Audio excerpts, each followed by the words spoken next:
Bueno, pasamos a otros temas y es que déjenos comentarle que recientemente se han dado casos de acoso, pero lo que preocupa a las autoridades es que la parte más vulnerable son los niños y adolescentes. Te hago la pregunta en este instante, Nancy, ¿en algún momento te has sentido tú acosada?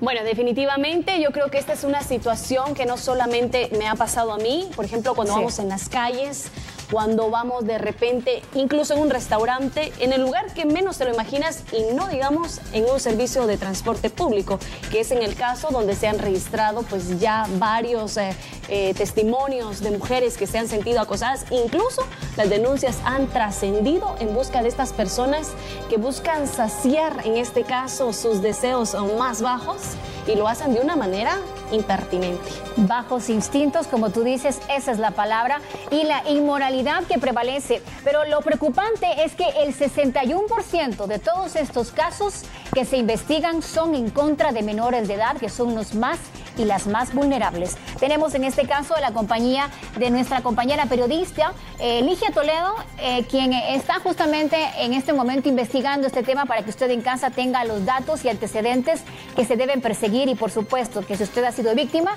también se anime a continuar con la denuncia, que es lo más importante. Definitivamente un reporte especial que nos han preparado para que usted, amigo televidente, también tome en cuenta algunas recomendaciones. Veamos. ¿Qué tal, compañeras en estudios? Gusto saludarlos. Les comento que me encuentro con Miguel Ángel López de la Comisión Nacional contra el Maltrato Infantil. Ello para darles a conocer cuáles son los datos que ellos tienen en relación a este tema y también cómo el acoso se relaciona con el maltrato infantil. Miguel Ángel, ¿cuáles son los datos que ustedes tienen? Bueno, lamentablemente las situaciones de violencia contra la niñez siguen siendo uno de los principales registros en todas las instituciones que son parte del sistema de protección. Nosotros nos preocupa particularmente los hechos de violencia física, violencia emocional, pero particularmente la violencia sexual que sufren los niños, las niñas y las adolescentes. Nosotros estuvimos revisando algunos datos estadísticos para poder generar reflexión y análisis y poder plantear algunas acciones de prevención. Y dentro de eso, lamentablemente, nos dábamos cuenta que del total de las evaluaciones que se han realizado por parte del INASIF en el primer semestre del año, la mayoría de los casos de violencia sexual, incluyendo hechos de personas mayores de edad, el 61% del total de los casos que se han presentado al INASIF para evaluación corresponden a menores de edad, es decir, principalmente niñas y adolescentes mujeres. Dentro de eso cabe la pena mencionar también que siguen existiendo datos de agresiones sexuales en contra de niños menores de 1 año y en contra también de niños y de niñas menores de 5 años. Entonces creemos que es importante poder trabajar en el tema de la prevención, es fundamental que se pueda trabajar la prevención. Creemos que es importante poder trabajar en el tema de la sexualidad. Creemos que es fundamental poder trabajar como un elemento que contribuye a la prevención. Creemos que es importante y fundamental poder trabajar todo el tema del fortalecimiento de la autoestima para que los niños y las niñas puedan en algún momento responder adecuadamente a esta situación que se ha vuelto cotidiana. Y por otro lado, creemos que es importante poder trabajar con los niños y con las niñas en todo el tema de autocuidado. Pero esto no tendría ningún impacto si los adultos que estamos alrededor de los niños no asumimos la responsabilidad de poder contribuir efectivamente. Por eso es tan importante reconocer que el abuso sexual no solamente estamos hablando del tema de la violación, sino que hay otras formas.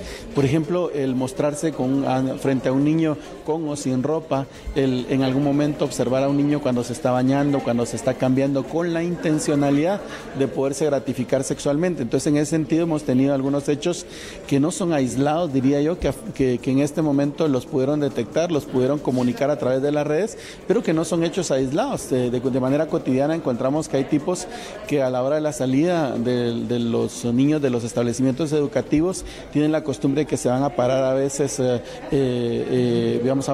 orinar, a veces se sacan los genitales para que los niños los puedan observar, a veces andan en pantalonetas sin ropa interior y se sientan frente para mostrar sus genitales. Hay muchas situaciones allí en donde acosan permanentemente a las niñas y a los niños, no solamente a las niñas, también a los niños, pero las niñas son las más afectadas en este sentido.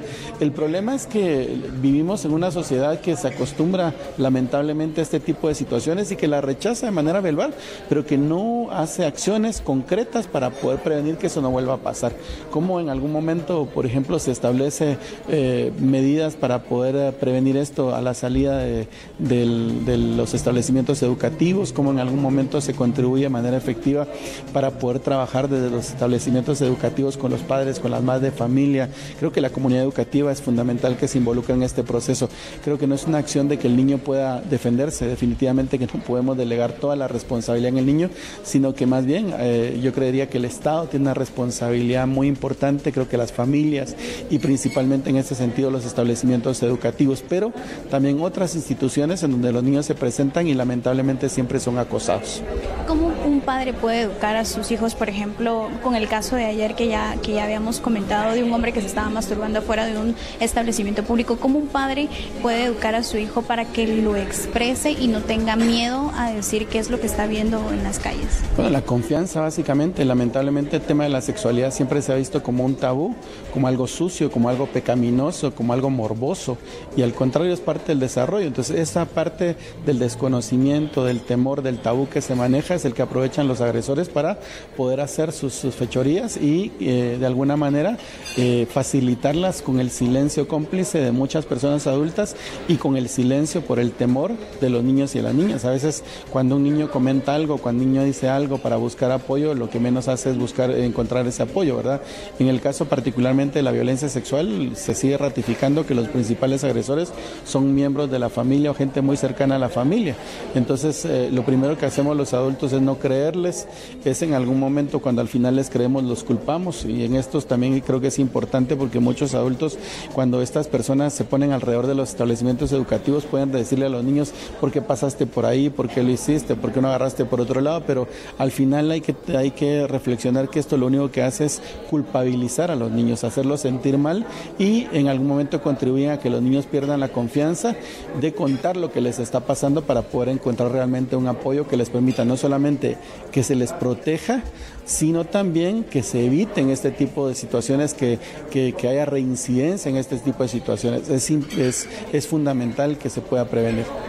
Muchas gracias, Miguel Ángel, por ampliarnos esta información, compañeros. Yo con esto regreso al set principal, recalcándoles que el acoso sí es parte del maltrato infantil, pero los padres y también los centros educativos tienen un papel muy importante, como fomentando la comunicación con los niños y niñas. Gracias entonces, Ligia Toledo. Ya escuchaba usted como padre de familia las múltiples recomendaciones que se tienen que ir tomando en cuenta. Esa comunicación con sus hijos, darles la confianza suficiente para que ellos le puedan conversar a usted como padre, como madre de familia, que les puede estar aquejando en su lugar de estudio o en donde ellos normalmente tienen contacto con otras personas. Es importante que esto se vaya dando en Guatemala y que no se trate como un tema tabú, porque es lo que está permitiendo que los menores de edad y los jóvenes, los adolescentes de nuestro país se vean involucrados en estos casos. Son múltiples las maneras de este tipo de flagelo, pero lo lamentable es que en la vía pública se hace mucho mayor el peligro y esto se expone pues todos los días, como comentarios sexuales por apariencia y cuerpo, tocamiento del cuerpo, que son 18% según las estadísticas de las autoridades, por roces 17%, silbidos un 10%, miradas lascivas 9%, exposición a masturbación, que lo vimos recientemente, claro, un 6%, exhibición de genitales 5%, fotografías del cuerpo de las víctimas 3%, besos al aire un 2%, bocinazos incluso son una forma de acosar un 2%, y por último el acecho, que también se da 2%. Por favor, hay que denunciar también este tipo de acoso.